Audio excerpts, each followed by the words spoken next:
Hello, hello to all. I'm here today in the Tier 10 American aircraft carrier, the USS Midway. Now of the coming of the upcoming clan battle season, with the inclusion of aircraft carriers, there's probably quite a bit of buzz as to, well, what carrier you should deploy and if you should deploy a carrier at all. As to the latter question, that one's pretty easy. Carrier is probably, on the whole, more powerful even than a battleship, which can be partially replaced with a Stalingrad, whereas the global spotting and global striking capability of a carrier is essentially irreplaceable. Now there are 3 tier 10 carriers in the game, the Audacious, the Midway, and the Hakuryu. I will be covering probably all 3, but first let's start with the middle grounder, the probably second choice pick, behind the Hakuryu, spoiler alert, the Midway. Now the USS Midway has moderate health planes. You can see here each of her Bearcats, for example, has about just shy of 2,000 health compared to the Audacious rocket plane's 2,300, and the Hakuryu rocket planes, I believe it's something like 1,500. They're extremely fast, faster still than the Hakuryu's J8s, or sorry, not J8s, but I think it's A8s or whatever, or Rikufukus.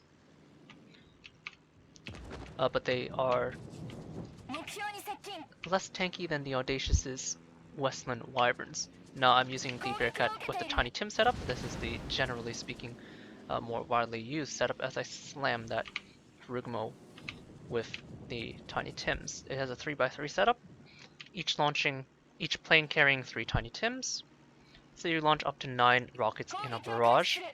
The rockets have 67, I want to say, millimeters of penetration. I'm just going to F out here at this point. So they do pack quite a punch. Looks like my team is deploying to A, so since that decision has been made, time to move. Now if you're playing tier 8 carriers, by the way, just if you see an 899 setup, the Musashi spotter plane cheese, then, well, you might want to move a little earlier, but in the case of a slower tier 10 setting where you have an armored carrier deck, one of the advantages enjoyed by the Midway and the Hakuryu over the Audacious, well then you should have no trouble just giving it some time before you finally deploy. I'm going to chase after the gearing here with my HEDBs. This is of course the upgraded one, the BTD Destroyer. Each bomb deployed by the BTD Destroyers hits for 11,200, 2 bombs per plane, 6 bombs per pass in a 3x4 setup, 67 millimeters of penetration, which means the Tiny Tims have 68 mils of pen. 71% chance of causing fire, which is quite impressive. Pushing away from this Des Moines, however. Gonna actually go after this Des Moines. I think he's fairly vulnerable. He's in a position where he can't easily disengage from me. Now with Haku APDBs, this would be an absolutely devastating position, but the HEDBs of the Midway can be equally devastating on a target which is not readily maneuvering.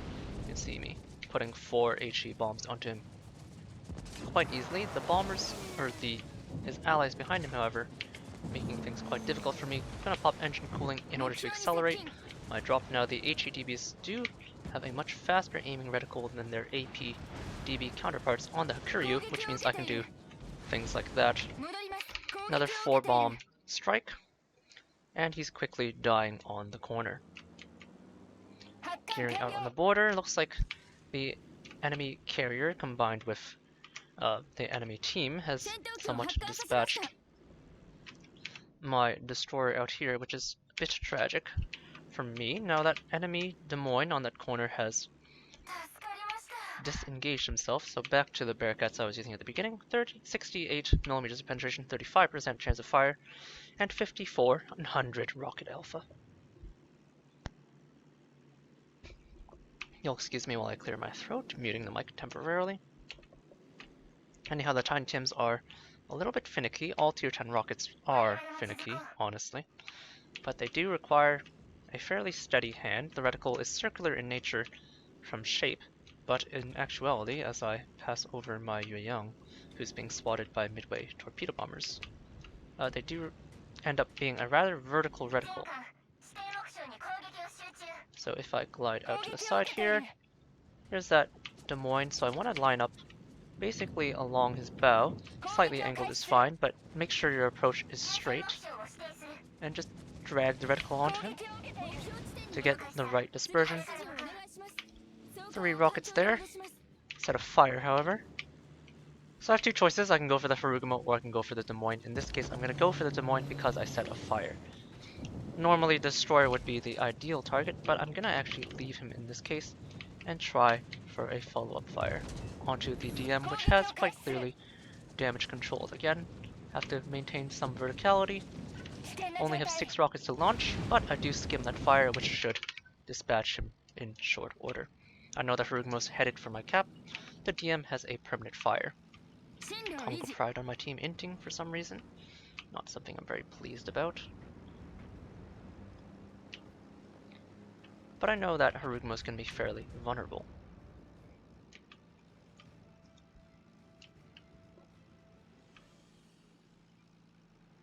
Surprisingly, this Des Moines is still alive. Probably took the heal in order to fight the fire. And the Harugumo touches the cap. In this case, thanks to the nerfs to the efficacy of HEDBs in terms of consecutive drops, probably just going to make an attack pass on this vulnerable Harugumo, who has decided to slow himself to a stop. He's smoked, but I have a pretty good idea of where he is approximately. About 2/3 of the way through cap, and I do score some defended ribbons. Enemy carrier does pop a fighter here, so gonna have to work fast. Worth a shot. Evacuate what's left of the planes, and as my team dispatches the Des Moines. So I didn't get that drop off there, as you saw. And I know the Yueyang is actually along the border. So I'm gonna start moving my carrier. Or actually, sorry, it's a gearing, but I do know approximately his position. He's actually right here. It's based on my plane spotting. So I'm gonna start moving my hull. You have to react immediately once your aircraft carrier hull becomes detected, so just keep that in mind. Checking the closer square first, and here is the gearing.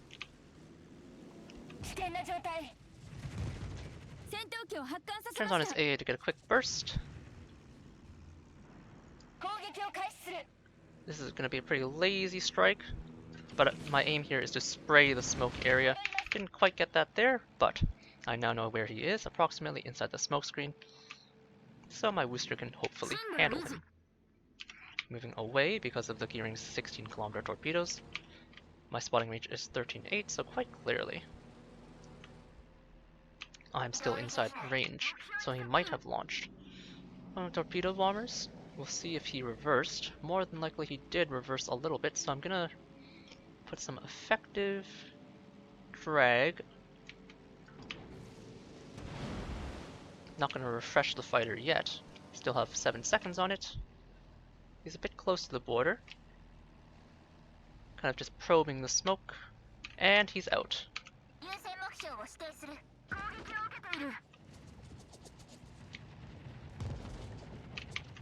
Team currently losing, quite clearly.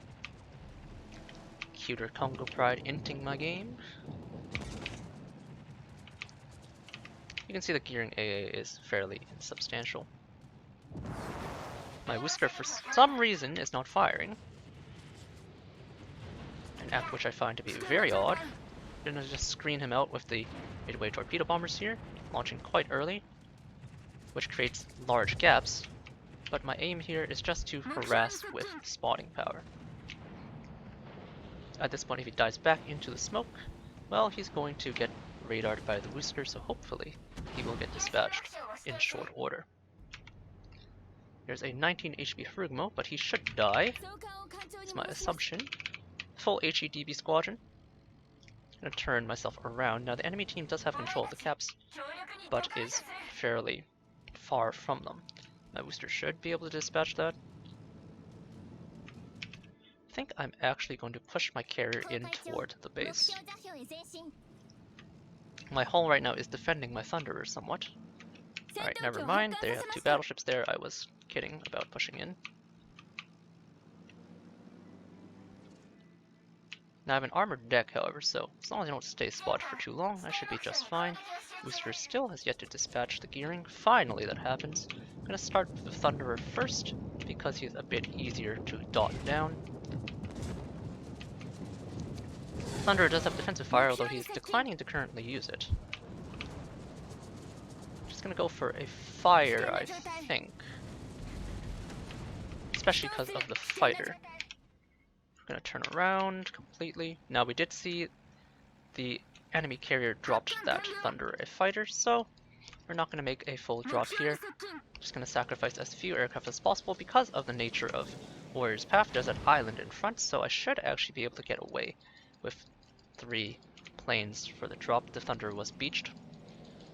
Now I don't have my heal, but I do have to, so I have to maneuver quite carefully, stay outside of AA range. Midway torpedo bombers are quite sluggish. Did score a double fire onto that Thunderer. Arming outside of AA range. Now I'm just going to ram them in through the Thunderer's mid-range. Fighter is potentially going to tag me here, but the Thunderer has very little options to maneuver. And so just a quick ram, and the last 3 aircraft will escape. 3, 4, 5, 6 hits, but no flooding. Very unfortunate for me. Now they still have stacked AA, but 6 torpedo hits is still a lot of raw alpha. As that was a bit too close for comfort and being harassed by the enemy carrier. So, oh, those are actually not carrier torps, but gearing torps. So I guess he traded his life for that gearing in the end. Pretty thick AA here. You can see the combined overlapping flak, kind of easily chewing through the HP pools of my Midway DBs. Not able to get a good hit in, and my Thunderer just blasts that enemy Thunder into oblivion. Not going to have a good angle on this GK either, but my follow-up strike with TBs will hopefully be a little better. Going to arm outside here and make use of the Midway DB's ability to swing mid-turn or mid-drop in order to get a more accurate reticle. 5 bombs and 2 fires. Carrier spotting will necessitate that I turn away here at this point. My Thunderer is under harassment and on the way, so no reason not to drop him a fighter. My carrier-borne torpedo bomber squadron still has plenty of ammunition. I'm staying in the vicinity. Looks like the Thunderer, or looks like the GK rather, is reversing, arming at 8 kilometers this time. Have plenty of time, and I'm not going for a stealth approach. In a pretty good position. He's accelerating now. You can see him moving slowly forward on the minimap. Sadly, there is a Thunderer corpse which could potentially protect him. So I'm going to try and give him as much time as possible. I'm going to stay over the target.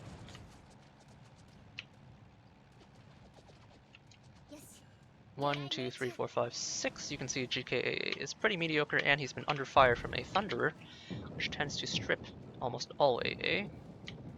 He's maneuvering quite heavily, so I'm going to have a fairly poor drop here. However, this shallow cove should provide some area with which to attack. Even if he does survive this torpedo strike, but it looks like he will. Didn't have time to give the Midway torpedo bombers time to arm, one of the key weaknesses of the Midway, which keeps her from broaching the Hakuryu's supremacy. I can follow up with rockets quite easily. Just gonna take that launch and move myself back toward the caps. Don't want to continue to bleed points too much. 2 impacts for 3,000 damage. You can see the Midway torpedo bomber does have severe limitations in terms of alpha damage as well. Gonna have to get myself back into the fight and try and protect my Thunderer. Doesn't look like my fighter was able to intercept anything, sadly. Popping engine cooling to try and catch up. Here's that GK. You can see he has healed a substantial amount. I'm gonna try and remove the Hindenburg first. Or I'm just gonna go with the target that I think does not have a dot. I'm gonna guarantee this death. I know he does have a Thunderer fire, but I'm already committed at this point. Continue spotting the Hindenburg. come around because of I need that long straight run up.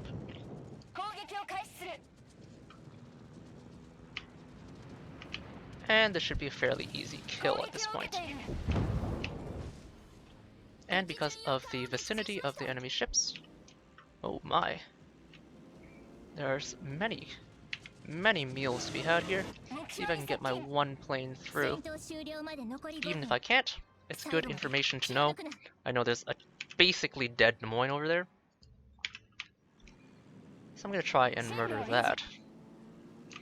I think that might actually be the Des Moines that we left in the beginning. No, actually that was the CPR guy. Anyway, since I know the Des Moines is so low, and because the last target is a carrier, I'm going to use what's left of my HE munitions onto the Des Moines. And enemy carrier is extremely resistant to high explosive munitions. The Midway, for example, has a 87mm deck. Or is it 85? It's 85 or 87. Anyway, both of them will resist the 63mm penetration HE bombs of the Midway, as well as the 68mm penetration rockets of the Midway.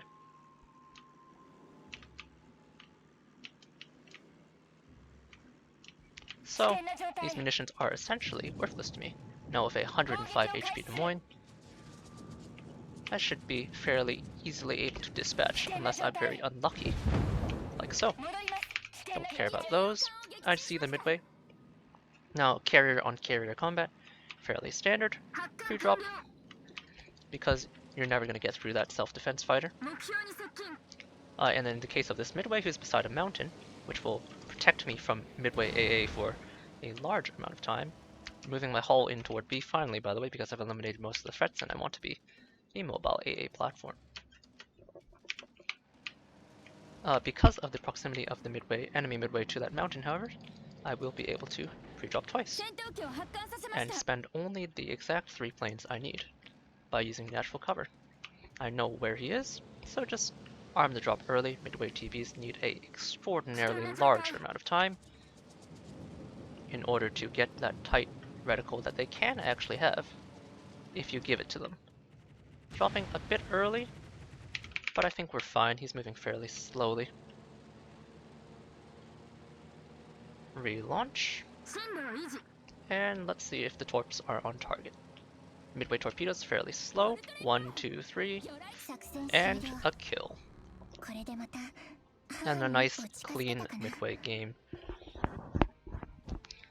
So this was Midway on Midway, kind of unusual. Typically in clan battles you are going to see Midway on carrier, or Midway on Haku action if you choose to bring a Midway. The Midway is of course the second choice. Anyhow, 154,000 damage, 17 torpedoes, 19 bombs, 10 planes shot down by my hull. Notice them. It's kind of drifting around at the back of the map, but using my hull's AA to help protect my allied Thunderer for as long as possible. He did eventually die when he separated from me, but what can you do? 3 incapacitations, 4 kills, 7 fires, 1 flood, 2 defender ribbons, 14 spotting ribbons, and 27 rocket hits. Now, the flooding, with regards to that, the Midway torpedo bombers did see an improvement. They were buffed after, quite a while back, which improved both their torpedo alpha and their flood chance, but they're still not the greatest for flooding. Remember that GK, for example, took 6 of our torps, and I think his damage control wasn't running, and he didn't flood at all. 2200, sorry, base experience, not too bad, top of the scoreboard. Cuter Congo Pride, why are you doing this to me? Eating torps early on. Detailed report wise, you can see a pretty good mix. The Midway makes use of all of her weapons. The torpedoes are particularly difficult to use if you don't have something like a big battleship to hit. So this is one of the key weaknesses. The torpedoes are frankly kind of trash against cruiser-sized targets. Now, a Stalingrad is still going to be vulnerable in certain positions, but he can mitigate much of the Midway torpedo bomber's potency just by putting an island beside himself. As you witnessed there, the Midway torpedo bombers take an extremely long time to aim in, and so as a result, can be difficult to use, except in the most exceptional of circumstances. You can, of course, mitigate this by actually taking the Sky Raider, so the Midway's stock torpedo bombers, sorry, let me get this out of this way, of the Sky Raider. So, do note that the Sky Raider is squishier, it's slower, it has less planes in a squadron, 4 instead of 6, it has less planes overall, 8 instead of 9. So you get 2 drops of 4 instead of 3 drops of 3. However, the torpedo it carries is the same, and they regen 1 second faster. You will also, however, lose 2 planes on the deck, so overall you will lose torpedo bomber squadrons if you run the Sky Raider. However, the advantage is that the Sky Raider, with her 2x4 setup, does get a tighter aiming reticle which narrows a little bit faster, and with the, unlike the wide spread of the 6 torps of the Midway, the 4 torps are split into 2 pairs, 1 per plane in the squadron, kind of side by side, and you get a Saipan-esque aiming reticle. So some people do opt to run the Sky Raiders. So if you really need to use the Midway in order to get a more flexible anti-cruiser setup, I would probably recommend actually using this stock Sky Raider for a clan battle setting where you're unlikely to have a abundance of battleship-sized targets to hit. Nevertheless, though, I prefer the BTG destroyers. I'm used to aiming quite early, and if you know what you're doing, you can still get 2 to 3 hits with the BTDs. These dive bombers, as I mentioned, are excellent. A whopping 71% fire chance is nothing to scoff at. They regen fairly quickly. 11,000 bomb HE alpha approximates down to about 3,500 damage per bomb that hits. In terms of penetration damage, you're not going to citadel people with these bombs, so I'd put that behind you. HP wise, 2,800 puts them as a fairly tanky plane, but they are sadly quite slow, with a maximum speed of only 170 and a cruising speed, I believe, of something in the 139s. 134. There we go. Rocket planes, on the other hand, are quite excellent. Probably the best balanced rocket planes of the bunch of the 3, because mainly they penetrate 68 millimeters of armor. However, you do need to get a nice straight lineup. Unlike the Audacious, where you can kind of wildly swing the rocket planes around, the Midway, just like the Hakuryu, requires that you give a nice straight lead up as you get into your final approach.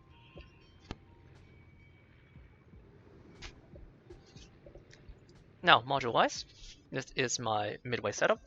It has not changed for the most part. I take Air Groups Modification 1 and Aircraft Engines Modification 1 in slots 1 and 2. Now, slot 3, I know a lot of top players have switched over to Aerial Torpedoes Modification. This gives 5% to your torpedoes. Your torpedoes have a stock speed of 35 knots, so 5% by 35, they'll give you about 2 knots of speed. So they'll bump you from 40 knots here to 42 knots. I personally prefer Torpedo Bombers Modification 1 so I can make a nice long lineup if I need to. The extra 5 seconds lets me arm my drop out at, say, 8 or 9 kilometers if I'm targeting a appropriate target. So say a battleship or a Stalingrad will be spotted out at 8 or 9 kilometers. And this gives me lots of time to arm my drop and get it nice and perfectly straight if I want it to. However, do note that some people take Aerial Torpedoes Modification 1. It's kind of up to you if you want the extra 2 knots of speed. I find it to be relatively unimportant, whereas I'm used to taking TBM 1. Choice is yours. Slot 4, I take Bombers Modification 2, add health to my dive bombers. Now both the dive bombers and torpedo bombers are quite critical to the kit of the Midway. However, the torpedo bombers have access to that torpedo bomber heal. As a result, I prefer to put extra HP on the dive bombers since they don't have heal, so they can use every single little bit of HP they get. Slot 5, I use Flight Control Modification 1. Concealment of the Midway carrier and Midway planes is hot garbage. Improving it by 10% doesn't really do that much. You can take Concealment in your Captain. Instead, take Flight Control Mod for reduced regeneration time and extra deck space. The Midway has fairly substantial deck park, so without this module it would be 14, 14, and 18. And with it you get 16, 16, 20. So the extra deck space is not too important, but it is nice. Not super critical. And last but not least, in slot 6, because the Midway planes are fairly tanky, you can see fairly high HP pools, quite a bit higher than the Hakuryu, at 2,500 for the unbuffed torpedo bombers and 2,800 for the dive bombers, and even 2,100 for the the rocket planes. If you compare over to the Hakuryu's plane HPs, you got 1,700, 2,000, and 2,100, with a fairly identical dive bomb HP setup and no other HP elsewhere. So because the Midway planes have fairly substantial hit point pools, and this is a percentage-based bonus, I prefer to put aircraft HP onto the Midway. On the Hakuryu, as you might have noticed, I prefer plane speed because the raw HP is too low. Sorry, clicked on the wrong ship. So that's the modules. Captain-wise, my captain build has not changed. It's been like this for a long time. This is my Midway captain, running Ovechkin, of course, for the improved survivability expert. So first, take your Core 9 skills.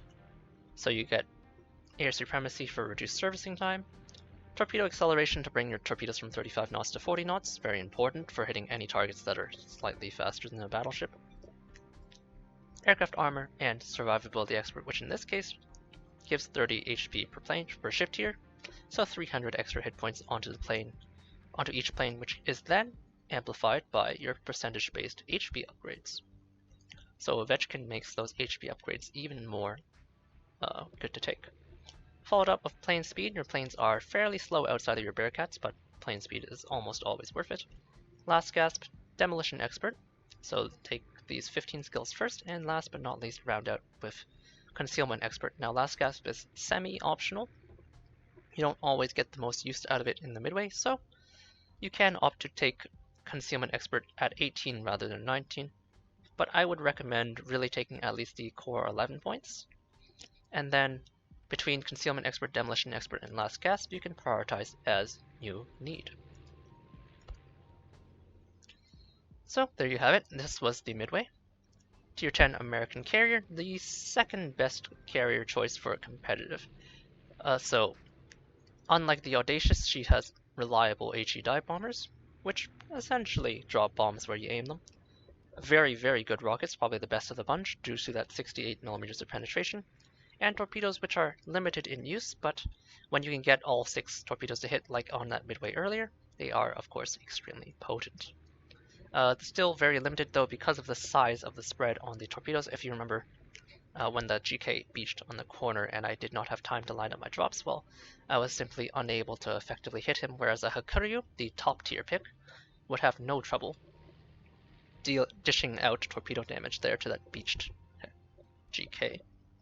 In addition, because her munitions are all high explosive outside of her torpedo bombers, she has an extremely hard time dealing significant unhealable damage, whereas the Hakuryu has armor-piercing dive bombers, which, when they deal citadel damage to a battleship, only allow 10% of the damage to be healed, and for cruisers, only allow 33% of the damage to be healed, whereas for HE damage inflicted by the HE TBs and HE rockets, you can heal up to 50% as a cruiser. So the type of damage the Midway inflicts is also somewhat inferior, although it is less picky. You will note that these dive bombers with 67mm of penetration and 71% fire chance do not care about armor whatsoever, even against a Kremlin with its 60mm plates, or a Stalingrad with her 50mm deck plates. The 67mm penetration of the bombs and 68mm penetration of the rockets do not care at all, so the Midway is certainly gets some points in some. The Midway certainly earns some points, sorry about my sentence structure, in terms of not caring about where she hits on a ship. Her munitions have plenty of penetrative power. Oh, before we go, armor scheme. You might or might not have paid attention to the armor scheme of high tier carriers before, but now in this clan battles setting, it is important to know. So the Midway has an 87mm deck, so I got it right the first time. So it's 87 for the Midway, 95 for the Hakuryu. So this armored deck will shatter all forms of HE, more or less outside of the Conqueror, and will bounce quite easily all cruiser and battleship armor piercing. As a result, with bombs and rockets against an enemy Midway, you need to target the superstructure if you're hitting up high, or the bow and stern but below the deck. Extremities plating is 19, so basically all HE pens it, including destroyers. Side plate 19, and they have belt armor if 193 on one side, and on the island side 178. If I strip away the armor,